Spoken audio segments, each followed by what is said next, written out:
வெளிநாட்டில் தொழில் புரியும் இலங்கையர்கள் தமது சேவை காலம் முடிவடைந்து மீண்டும் நாட்டிற்கு திரும்பிய பின்னர் அவர்களின் எதிர்கால முன்னேற்றம் மற்றும் முதலீட்டுகளுக்கு செயற்திறன் சேவைகளுடன் கூடிய பயன்படுத்தப்படாத காணிகளை வழங்குவதற்கான வேலை திட்டம் ஒன்றினை தயாரிக்குமாறு ஜனாதிபதி அனுரகுமார திசாநாயக்க சம்பந்தப்பட்ட துறையினருக்கு அறிவுறுத்தியுள்ளார். ஜனாதிபதி அலுவலகத்தில் நேற்று பிற்பகல் இடம்பெற்ற பெருந்தோட்ட மற்றும் சமூக உட்கட்டமைப்பு வசதிகள் அமைச்சுக்கும் 2026 ஆண்டிற்கான ஒதுக்கப்பட்ட வரவு செலவு திட்ட நிதி ஒதுக்கீட்டின் கீழ் நடைமுறைப்படுத்தப்படும் திட்டங்களின் முன்னேற்ற மீளாய்வு மற்றும் 2027 ஆண்டிற்கான வரவு செலவு திட்ட முன்மொழிகள் குறித்தான கலந்துரையாடலின் போதே ஜனாதிபதி இந்த அறிவுறுத்தல்களை வழங்கியுள்ளார். பெருந்தோட்ட மற்றும் சமூக உட்கட்டமைப்பு வசதிகள் அமைச்சின் கீழ் உள்ள பெருந்தோட்ட பிரிவு, சமூக உட்கட்டமைப்பு வசதிகள் பிரிவு, அரச பெருந்தோட்ட கம்பெனிகளுக்குரிய நிறுவனங்கள் மூலம் நடைமுறைப்படுத்தப்படும் அபிவிருத்தி திட்டங்களின் முன்னேற்றம் மற்றும் 2027 ஆண்டிற்கான திட்டங்கள் அத்துடன் நிதி ஒதுக்கீட்டு தேவைகள் குறித்தும் இங்கு விரிவாக கலந்துரையாடப்பட்டது. மேலும் 1081 மில்லியன் ரூபாய் முதலான ஒதுக்கீட்டின் கீழ் நடைமுறைப்படுத்தப்படும்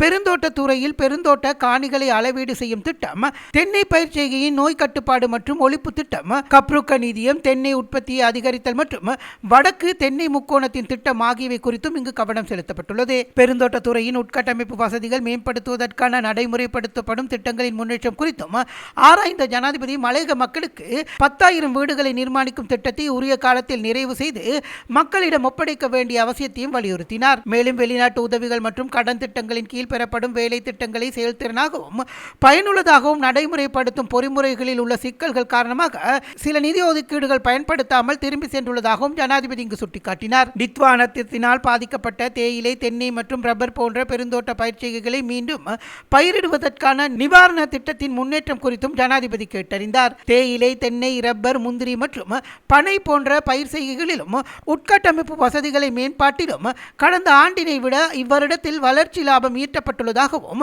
குறிப்பாக எல்கடுவ பெருந்தோட்ட நிறுவனம், குர்நாகல் பெருந்தோட்ட நிறுவனம், சிலாபம் பெருந்தோட்ட நிறுவனம், இலங்கை அரச பெருந்தோட்ட கூட்டுத்தாபனம், மக்கள் பெருந்தோட்ட அபிவிருத்தி சபை, கலுபோவிட்டியான தேயிலை தொழிற்சாலை நிறுவனம் ஆகிய 6 அரச பெருந்தோட்ட நிறுவனங்களும் விரைவாக தமது இலாபத்தை அதிகரித்து வருகின்றன என்றும் இங்கு தெரிவிக்கப்பட்டது.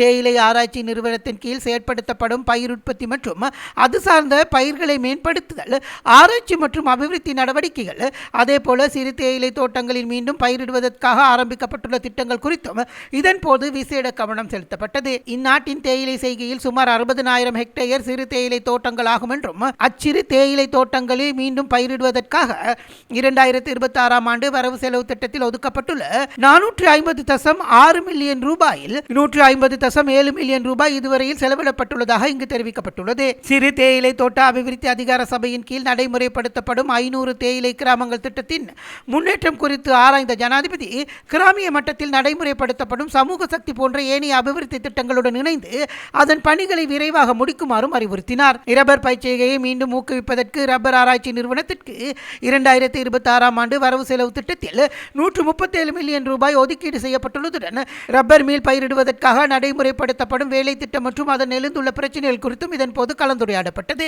தெங்கு தொழில் அபிவிருத்தி, தென்னை காணிகள் உற்பத்திகளை அதிகரித்தல், புதிய உற்பத்திகளை உருவாக்குதல் மற்றும் பெறுமதி சேர்ந்தல் மற்றும் தரத்தை மேம்படுத்துவதற்காக நடைமுறைப்படுத்தப்படும் வேலை திட்டங்கள் மற்றும் ஆராய்ச்சி நடவடிக்கைகளின் முன்னேற்றம் குறித்தும் இதன் போது கலந்துரையாடப்பட்டது. பனை மற்றும் கித்துல் தொழில்களையும் வலுப்படுத்துவதற்காக பனை அபிவிருத்தி அதிகார சபை மற்றும் கித்துல் அபிவிருத்தி சபையின் கீழ் நடைமுறைப்படுத்தப்படும் வேலை திட்டங்களின் முன்னேற்றம் குறித்தும் கலந்துரையாடப்பட்டது.